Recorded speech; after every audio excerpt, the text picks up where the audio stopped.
running a chapter. Nicole's going to let us know more about that. So I'm going to turn it over to our Prairie Regional Coordinator for Alberta, Saskatchewan, and Manitoba, Nichole Yamchuk. Nichole, it's all yours. Thank you, Eric.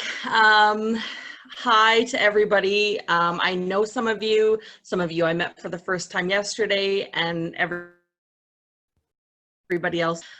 First, I'd like to also add, I am actually also looking for coordinators in Red Deer, Medicine Hat, and Saskatoon right now. So if anybody on here happens to be in that area or know somebody in one of those areas who would be a good candidate, let me know. We will go in my PowerPoint, we'll talk about what it means to be the right candidate. But yeah, so I'm gonna try to screen share. I apologize because I'm not tech savvy, but I'm gonna do my best, and Odin, just have my back. Okay, so far so good. We can see the presentation on the screen. And boom, does that look right? Yeah, you're in full screen right now, and as we'd expect, your volunteer has your back here. He gave you the double thumbs up. Perfect. So Nicole, perfect. I'm glad he's proud of me. Yeah, so Nichole, you're good to go. Okay. So what I want to cover in the PowerPoint is the feasibility study and what it means. We're also going to talk about startup funding.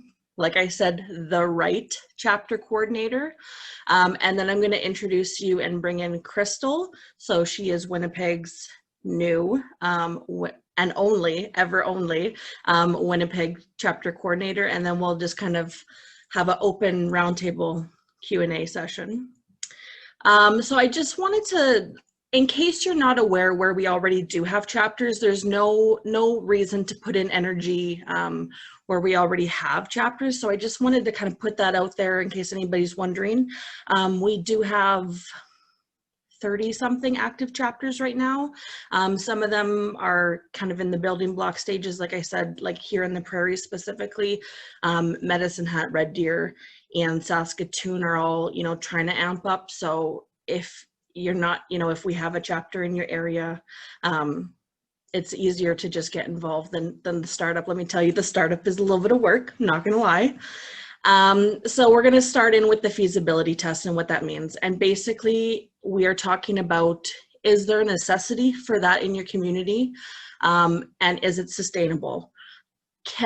If you live in a rural community where there's nobody in your area with a disability, it might not make sense. However, we're always looking, we're open to having volunteers everywhere.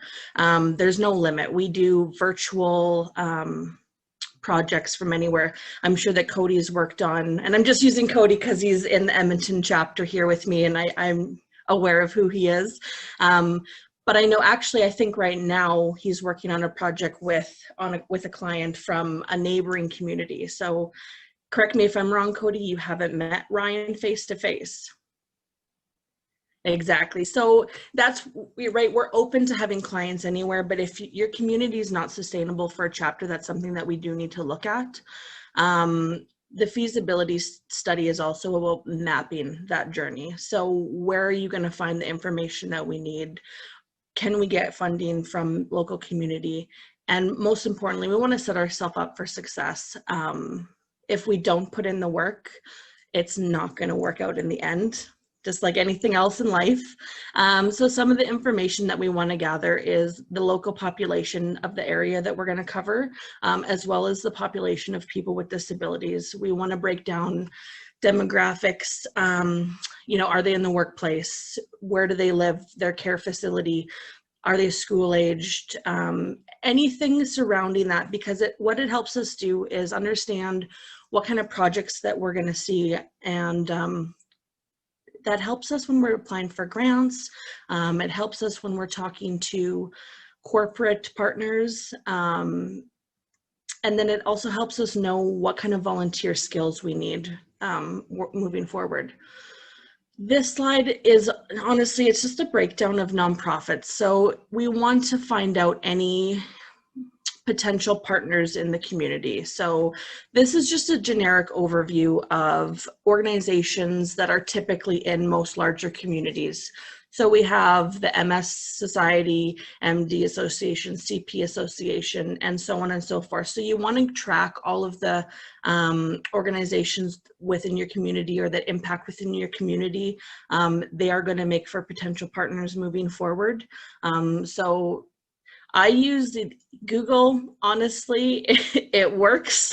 Don't break the wheel. Just type in, you know, nonprofits in your area and list them all. It is such an important aspect to do this. So I just wanted to break it down in this slide. So in the first two pictures here, the gentleman on the left of both pictures, his name's Toho. He was one of our staff members working on the net clay project, and that is him installing a net clay device at the CP Association. So that's here in Edmonton, and without that partnership, that the first picture is actually one of their staff members that's going to be using the device, and the second one is a client of theirs. And wholeheartedly, that is why we need partners, because without having those community connections, we're not going to be able to impact clients in the same way. It's a lot of give and take. We can offer them a lot as well. They can offer us. The third photo, the girl with the beautiful eyes, she is the founder of Together, and they've donated, I think it's just 150 masks to Tetra in the Prairies. So Crystal, who we're gonna meet later on, and then a couple other areas as well as here in Edmonton, they've donated masks. And so without partnerships and having donations like that with our mask initiative when COVID-19 hit, it's very important. It's very important to have support of the community and you know, wanna help the same clientele. And then the last photo is actually just our booth set up at an event that was coordinated by You Can Ride Too.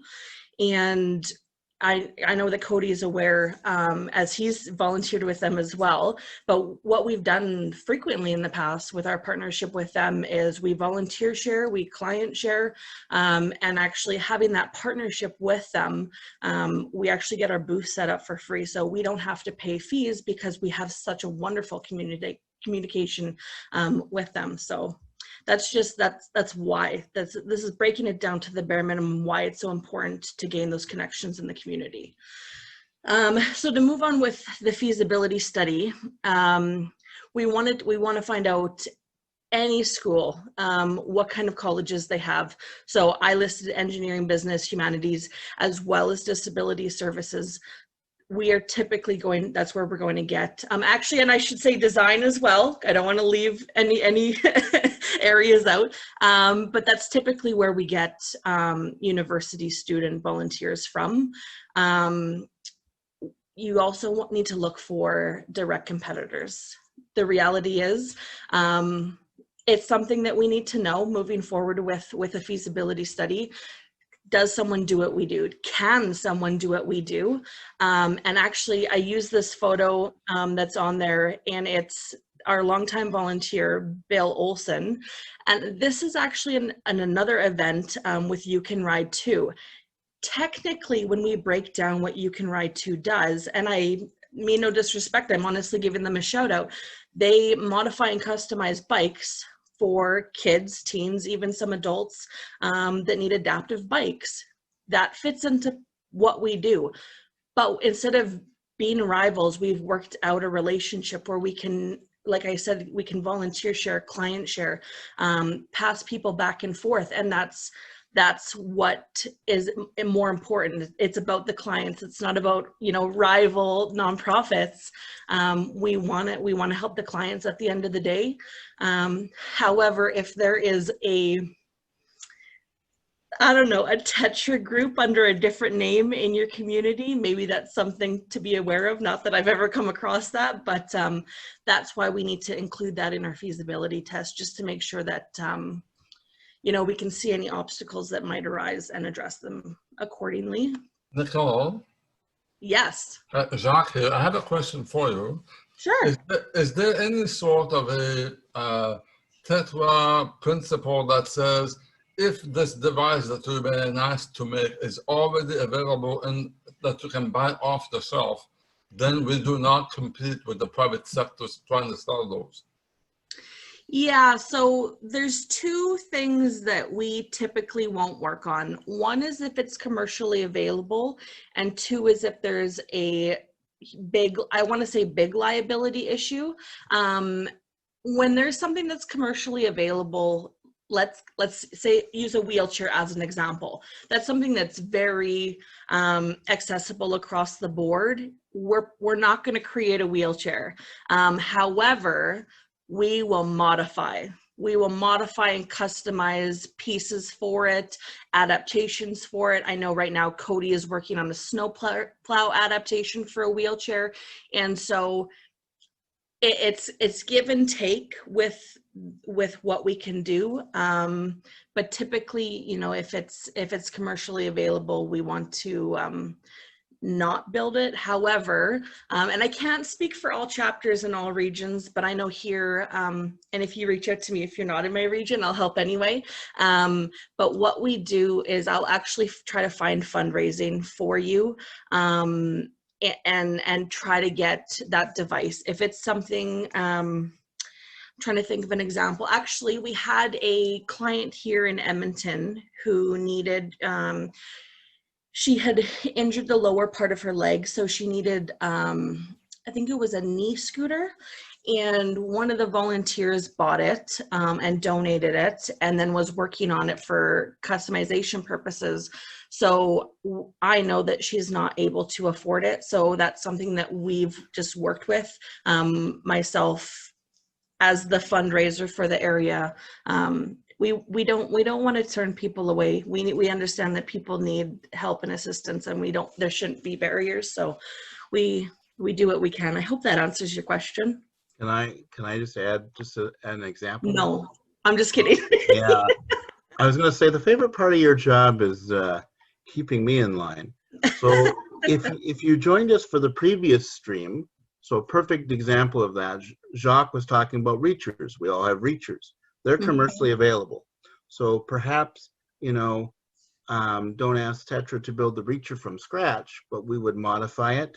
Yes. And just what you said, Nichole, you really try to go above and beyond. But if there is things that Tetra can't do, you know, we also do try to refer to other organizations, give people a hand that way. And then even if your story is a great example, and that was the project featured on Tetra Nation, but even if the volunteer doesn't buy it and donate it, we may be able to point people in a direction where they could get funding and apply themselves. So definitely the moral is Tetra tries to help where they can, but definitely the volunteers themselves as well, like when they're making something unique, because that's when they feel really needed. But certainly a lot of Tetra is, I have a commercial device, for example, a cell phone, but could you make me a cell phone holder so I don't drop it every 20 minutes? So Exactly. Yes, so, exactly. Yeah. So I just wanted to give those examples. Perfect.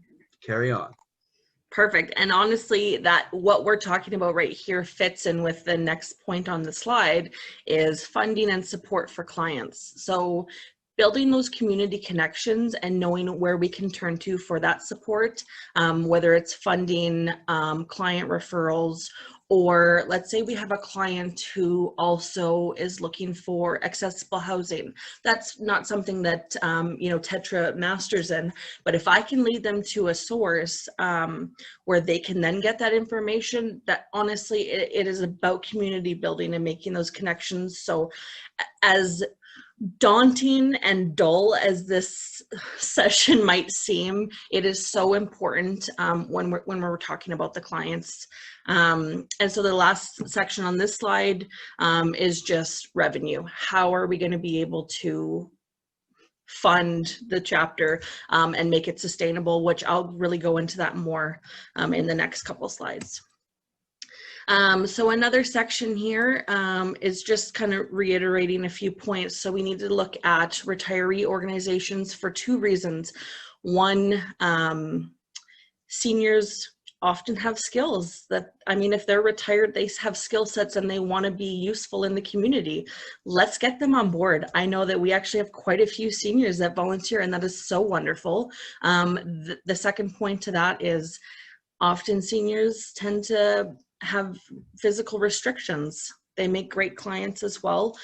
So getting connected with those communities is wonderful. We want to get connected with community centers, schools, care facilities, hospitals, rehab facilities, all for similar reasons. Those are where we're going to get clients, and that's what's important. So we want to kind of figure out numbers within those communities as well. The next point, so find out the area's stance on inclusion. So out of all of the feasibility studies that I've done, there has been one city that actually has an accessibility plan, which is Winnipeg. And it matters because you're going to see the community, the city's stance, and how their efforts are going to come forward to help build the Tetra chapter. You know, if there's no community support, that also is going to be a barrier moving forward. So that's something to take into account. And then last on this page is this media stations. So we want to have connections with any kind of outlet, because we do want to publicize what we're doing and who we're here to help. So yeah. The next on our list here is I want to talk about startup funding. Basically, we need funds in place to cover the estimated costs for the year, as well maintain sustainability moving forward. Typically what we try to do is we would like to have 50% of the funds necessary for the chapter before we actually do a startup. 50% then we allow will come from head office, so that's all outside fundraising that we've done. So let's say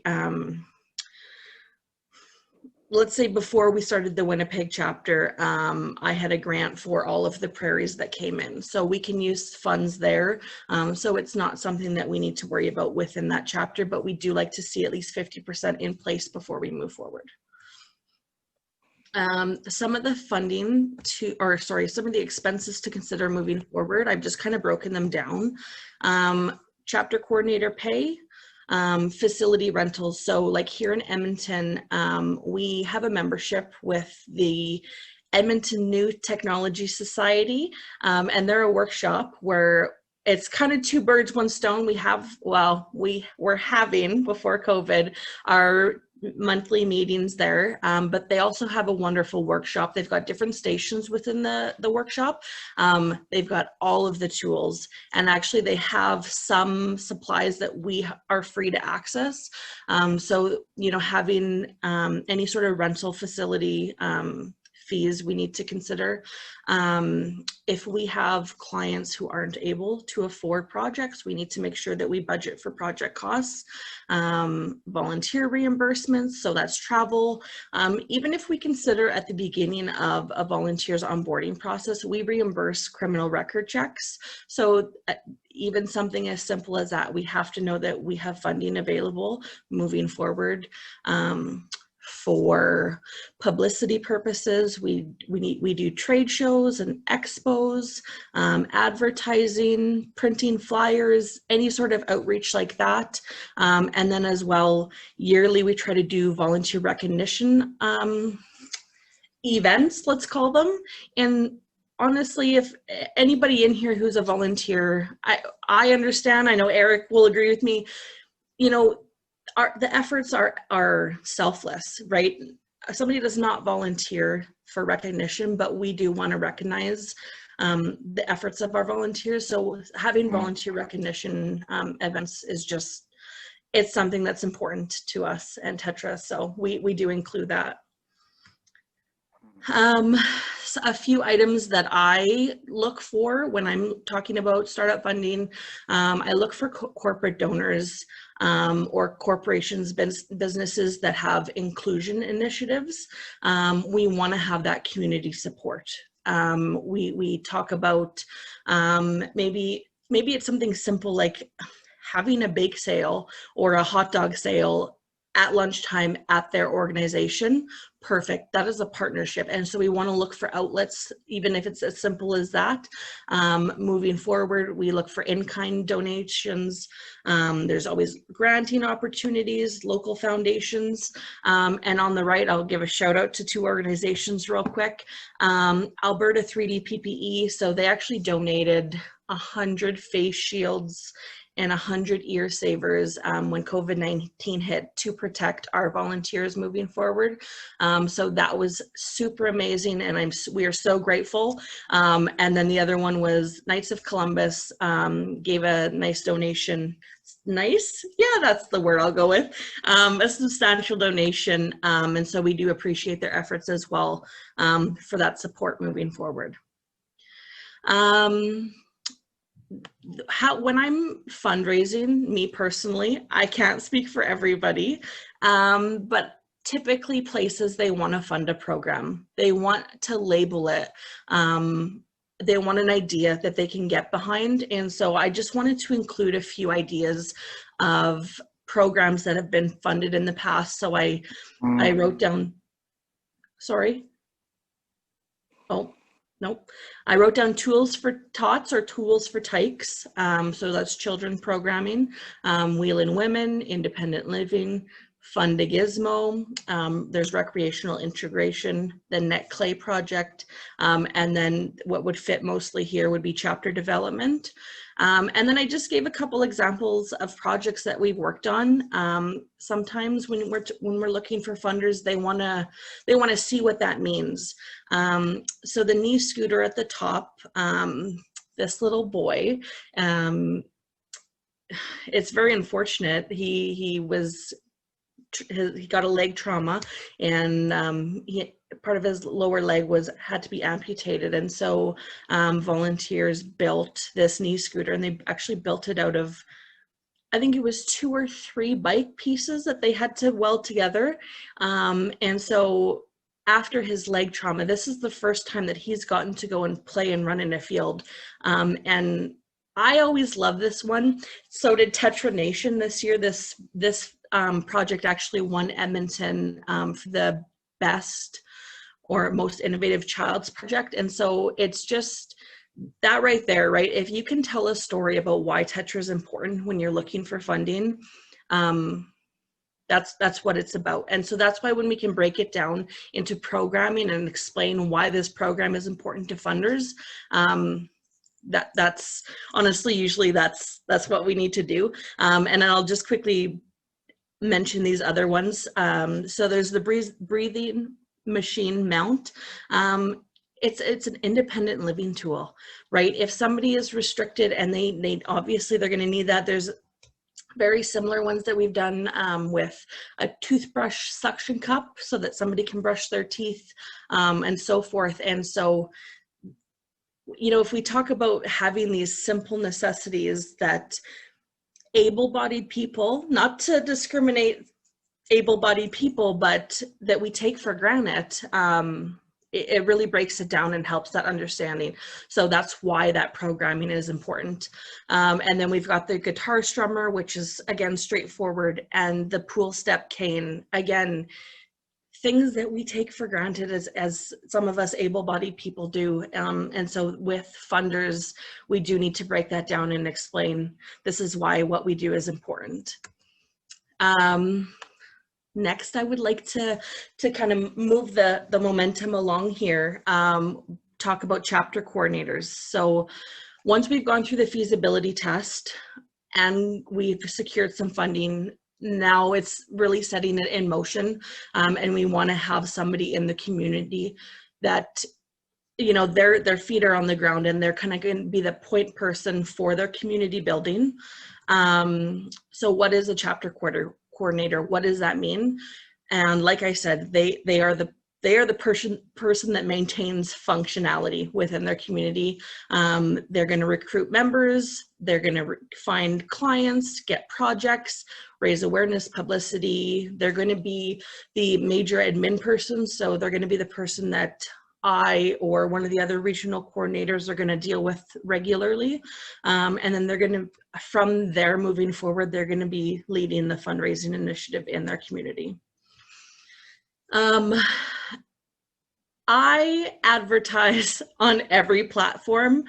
I do have favorites. I will not name drop.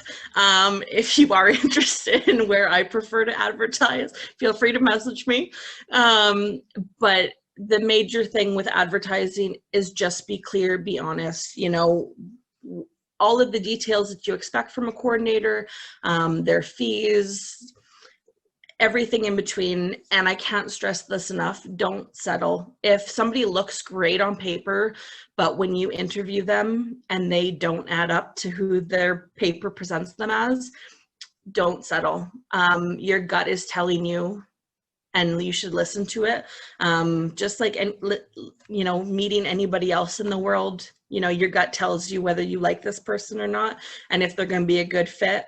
And I don't mean that in a discriminatory way. I just mean listen to your gut when you're building your team. And you also want to consider, you know, how they fit in with the team that already exists in the area. And then this is just, a lot of people don't know our onboarding process with chapter coordinators, so I just wanted to share this as well. So we do have an extensive onboarding process, but it's because we work with a very vulnerable clientele, and you know, our clientele is what's important. So we do an interview. So if I'm onboarding somebody, I will do the initial interview. We do 3 reference checks. We do a criminal record as well as vulnerable sector check. And then typically Eric will do a follow-up call with them. Shout out to Eric.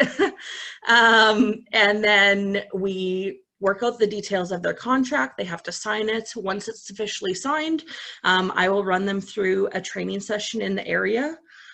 So I think when I onboarded Crystal, we did it via Teams, so it was a virtual training, and it's usually a few hours because there's so much detail that goes into what we have to do to develop the chapter.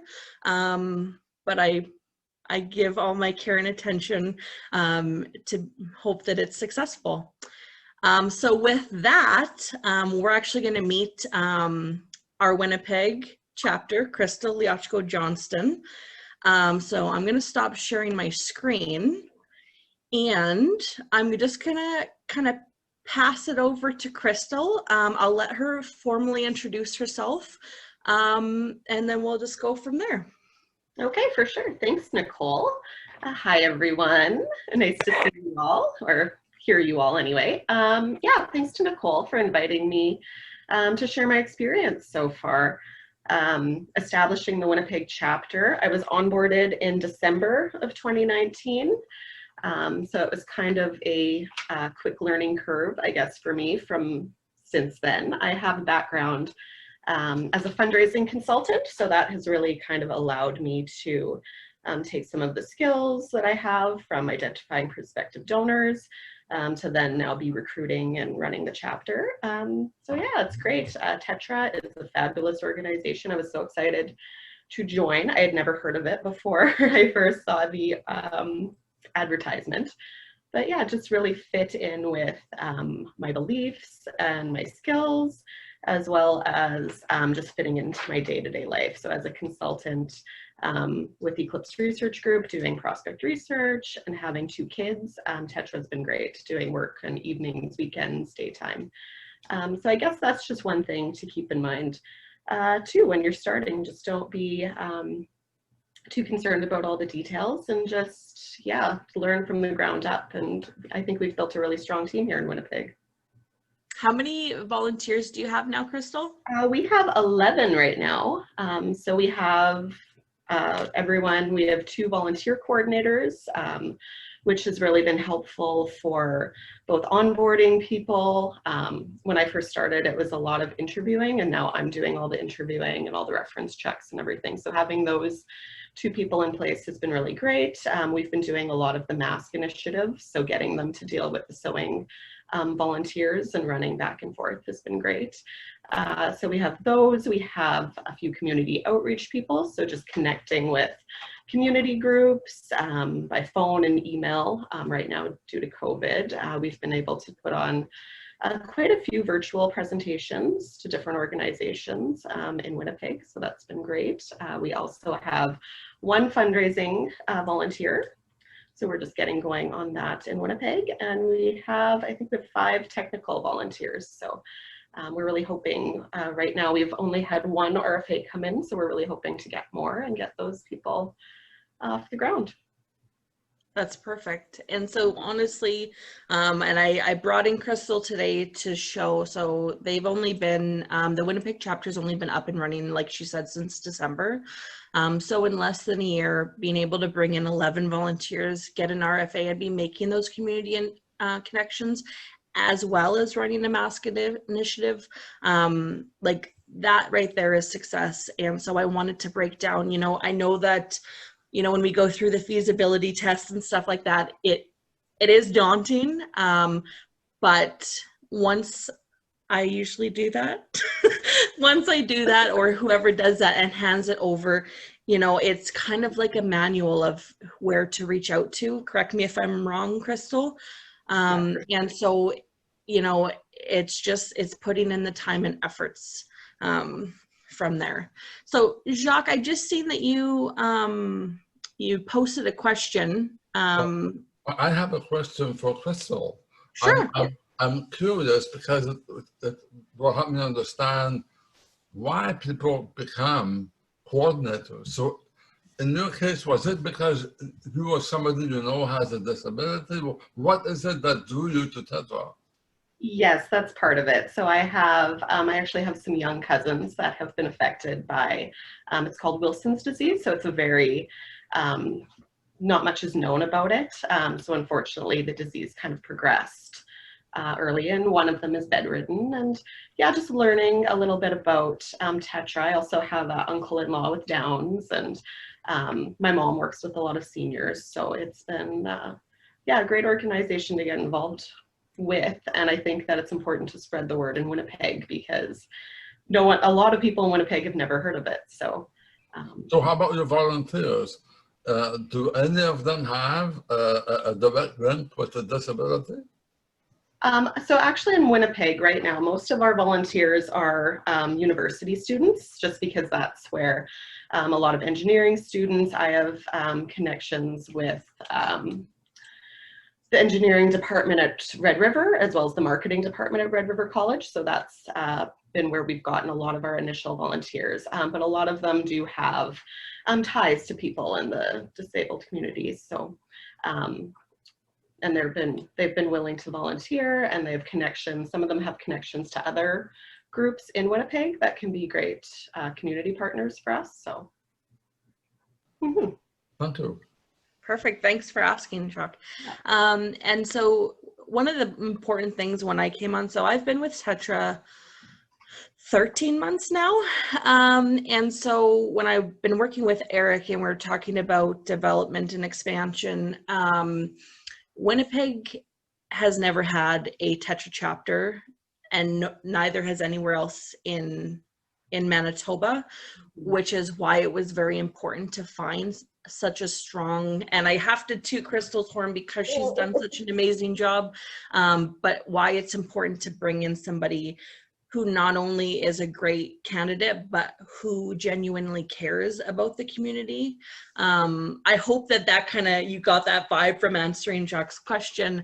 You know, like I said, when you look at somebody's resume and their paper, they can be a completely different person than meeting them in person. And having somebody who cares, who is, you know, being a part of Tetra, like any volunteer here, you lead with your heart, right? You're not going to be involved if you don't care about the Tetra community. So that's been, it's been a real blessing, I think, to the Winnipeg community to have a Tetra chapter there. And then I just wanted to, Jacques, you had typed in a question in the comments. I just wanted to throw this out there. So I know that, so he just says that COVID-19 has taught us that persons with needs and volunteers do not necessarily have to be in the same location, which is absolutely true. But then you said, however, it will be a need to meet your client to fine tune your device. Yes and no. Yes, it is easier when we do that, but we do a lot of remote tuning. So we actually, I don't have it handy, but we'll have to find a way to share it. Maybe I'll get them to share it on the Facebook page or something. We've done a lot of stuff. So we'll do measurements, we'll do everything. We'll send the device via mail. Sometimes they can mail it back to us. Sometimes we set up ourselves to succeed in a way where if you know that it's going to be a couple millimeter adjustment that might be needed or something like that, where you anticipate that you might need a little bit of wiggle room, you want to have an alternative or a way to modify that's easy for the client or their support, that they might be able to do it as well. There's lots of ideas that, maybe you can get a connection to a local shop. I'm just coming up with this. We haven't done this yet that I know of, but maybe you can connect them with a local shop that would be able to do that simple modification. But again, honestly, mail, they can send it back. We can modify and send it back again. So there are, especially with COVID, you're very much right. It has thrown us curveballs where we have to pivot. And honestly, I think that every situation across the nation, we have pivoted well. And again, I just want to give Alberta 3D PPE a shout out for having our volunteers back. We want to make sure that everybody is safe. Yeah. Does anybody else have any questions or comments, concerns, anything of the sort? I have a question then, if you don't mind. You talked about the fact that when you do your feasibility plan, which is, I guess, basically your business case, you have to plan for the first year to be able to get 50% of the funding as startup costs, right? I guess this is part of an arrangement between the provincial coordinator, regional coordinator, and the Tetra Society. What happens after the first year? So that's why it's important to make sure that we will be sustainable. So if let's say, I'm going to use granting as an example here. So maybe we partner with, let's say the city of Winnipeg, and they would like to be a sponsor. Let's say a 5-year sponsor. They'll donate $2,000 every year for the next 5 years, right? That is something that talks about that sustainability moving forward. So it gives us a year to put things in place to make sure that we can sustain, because if we can't pay Crystal, as much as she will love to be involved, I know that she has a family at home. It is an employment position. Maybe she's got a really big heart and she'll, be accepting and whatever the situation. But I know that I can guarantee that not every coordinator is going to feel the same. If we can't have funds in place for clients, that's another issue. So we have to make sure, granting is a really big one. I do majority of the fundraising across the prairies. And so having that long-term finances in place is very important for me. I would never want to have to shut down a chapter. So they would work, whoever would be on board. In this example, it's Crystal. We work very closely with fundraising initiatives. So that other 50%, granted, let's use COVID as the perfect example. Funding is a little bit of a roller coaster right now. We've had to pivot the way that we address fundraising. And so at a head office level, that's something that we've anticipated. So we're working on other initiatives. It's more of a preference for sustainability purposes. But you as the regional coordinator, yes, part of your role is to assist the local coordinator in making sure that or that I's are dotted, that T's are crossed, and if necessary, assist with the fundraising. Yes, yes. They're not left out in the wilderness. Never, no. And actually, so last year at the TetraCon, before I was onboarded, they actually came up with the idea to have regional coordinators to better support chapter coordinators. So that wasn't, and I mean no disrespect to Eric, there's a lot of chapters that he had to oversee, but it becomes difficult when he's got 30 something, 40 chapters to oversee. And so the connectedness maybe is a bit like that. And so bringing in regional coordinators to have that communication and support the chapter coordinators at the level that we are now, that it was brought in through conversations like this at the TetraCon last year. Yeah. So because Crystal's still in her first year, obviously I'm still helping her with fundraising, as you know, building from the ground up with clients and volunteers has been much more of a focus for her. So yeah. Yes, Nichole is amazing. She's always available. I'm constantly sending her little messages and bugging her.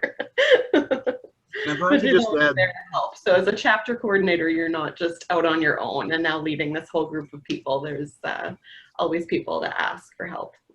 if I could just add, that's part of the reason why we did this presentation today, because I'll just say that when I started with Tetra years ago, my role was completely different. There have been volunteers who became chapter coordinators. Jacques, you've seen yourself, you went from client to board member. And one of the things that we want today to be about is what is Tetra. So as you're watching as a client, you know, your journey might be with Tetra to just be a client, but you never know when that might change. You never know when you might be ready to be a volunteer or be a chapter coordinator. And we also want to let you know how many parts are involved and how much it matters to people. Certainly, as I said in my presentation this morning, you know, we are all about people, and I openly admitted lots is going on, and for us to grow and expand, we needed to have more resources. And what makes Tetra Tetra is the connection in everybody's community. So who better to be a conduit to head office or a voice to exchange ideas than somebody directly in your region. And so I so appreciate having Nichole to work with. To answer a bit of Jacques' question as well, anytime that we have discussion about where we want to expand, it comes from head office. It comes from thoughts about, well, this community is growing. It's you know, that's where we started to try and get more volunteers in Surrey, for example. As everybody knows, it's a huge city in BC. So definitely everybody works together. We'll sit down. Every year we have goals for Tetra. The number one goal is to help the most people. The number one goal is to connect with great volunteers. But what will happen is we'll meet as a team, and like Nichole's put on the screen there, sometimes we sit at we look at our map and we look at our projects and we say, okay, where are we covered and what do we want to do? I can tell you the goal for David Fong, our Director of Operations, and I know and I'm getting there, Nichole, and I was going to say it's one of Nichole's passions, and mine too, is to see Tetra in every territory and major province in Canada. But we want to do that you know, effectively and sustainably. Now, certainly the head office as well will help support the chapter, right? But our goal is at least to have 50%, and our goal is to have resources so when somebody like Crystal comes on board, we can say, okay, we know the population, we know that there's not Tetra there already, we know that they have good engineering schools, this could be a source of volunteers. So when Crystal came on board, we already had funding in that area. So, and we want to continue, and it's much easier, as Nichole will tell you, to fundraise, and in her role, she continues to fundraise. It's much easier to fundraise if you have stories to tell, and lots of people want to be on the ground floor of something great, and definitely starting a Tetra chapter, that could be a great thing. And in case you're wondering, you know, why did they share this today? Well, we wanted you to know that we're trying to get in different communities, and these are processes that we use. And I've seen it myself. I'm a huge believer. You never know where the next great coordinator might come from, but we definitely, you know, we want to map it out for success, and we'd love to help more people, but we want to go about that the right way. And definitely, you know, COVID has taught us a lot, and we look to continue to build on helping people virtually as much as we can, while keeping that human connection. So I just to give, you know, our thought of was today of, as you said, Jacques, you're kind of curious, how does someone become a coordinator and why? And it could be, in Crystal's case, that they have a connection to disability. You know, Nichole can speak to herself of why she became the regional coordinator. But in conversations that I had with her in the interview process, she always believed in giving back to her community and making a difference and seeing what could be achieved. And she personally thought that the values of Tetra, and correct me if I'm wrong, matched with your personal values. So everybody's journey on how they get to Tetra is different, but we wanted to share today how kind of all the pieces fit. And whether you're a client, and as I said earlier, you can promote us just amongst your friends, whether you're ready to be a volunteer or whether you think I'm at a time in my life, maybe I'd like to be a coordinator.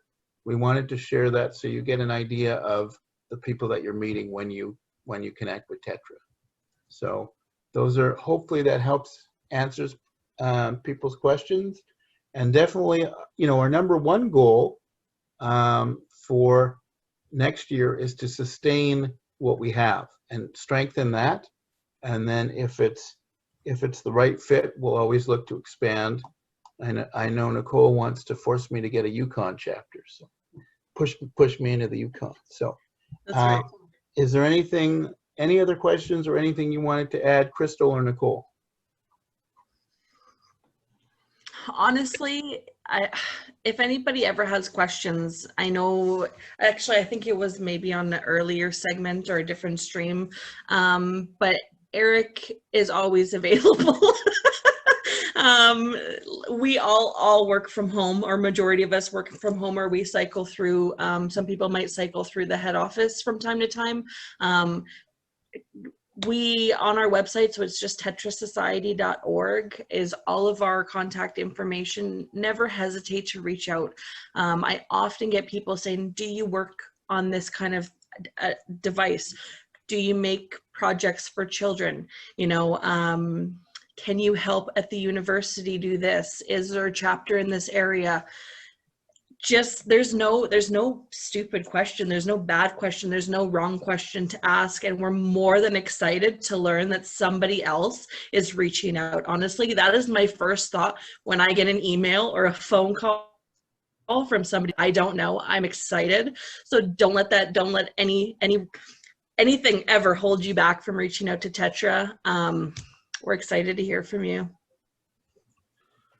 Yeah, No. I'll second that. Any questions you ever have, just feel free to reach out to me. I'm always available. So. And as you know, as Jacques brought up earlier and as discussed, sometimes, you know, we need to be realistic. We can't do everything. I had a volunteer once, I remember, I asked him if he could work on a project, and he said, well, it depends, Eric. I don't feel like building a heart. So there are some things that maybe Tetra can't do, but even just talking about what you might need can create a conversation. And a lot of great things happen just out of those initial conversations. So, you know, if there's something, again, that maybe we can't help build a new house, but maybe we can help with a threshold ramp, install that to help you get into the house. You know, maybe we can't fix the plumbing and install the sink, but Tetra could modify your taps so you could turn on the sink. And we do, as Nichole said, we never want to leave anybody without information. We will try and find a fit that, you know, meets your needs moving forward. So again, if for some people to start up a chapter, it may be, you know, further down the road for a lot of people, but, you know, for those who are interested, how do you get funding? How do you guys sustain? Who are your community partners? Again, part of Tetra is sharing who we are, and hopefully, as you've seen from Nichole and Crystal, it's a lot of great people, and of course the volunteers who make the devices. So I want to thank Nichole, and I want to thank our special guest from Winnipeg. And however you got involved in Tetra, hopefully you choose to stay. And I know that Nichole and Crystal together will continue to come up with great things and help a lot of people. So is there anything else in the remaining 8 minutes that we have? Okay, well, at that point, as I always say, up next we have Andrew Jansen, who is our coordinator for Atlantic Canada. He'll be on right at noon, and he's going to talk about just the types of different Tetra devices that Tetra does make, our different solutions, and all the different types of people that we help, and maybe how Tetra has helped him in his own involvement here at noon our time. So for now, again, feel free to get a drink, or thanks for staying tuned. And there are other streams. There's still things happening on stream 2. If you'll excuse me with a little bit of shameless plug, I will be moving over to stream 2 to join one of my colleagues to talk about Tetra's database and TetraNet. And maybe there'll be a special guest, one of the people that you've heard from today, also joining that presentation over on stream 2. So if you're absolutely tired of hearing me talk, stay on stream 3 and you'll hear from Andrew Jansen. But if you wanted to know more about our database and what is TetraNet, then join me over on stream 2.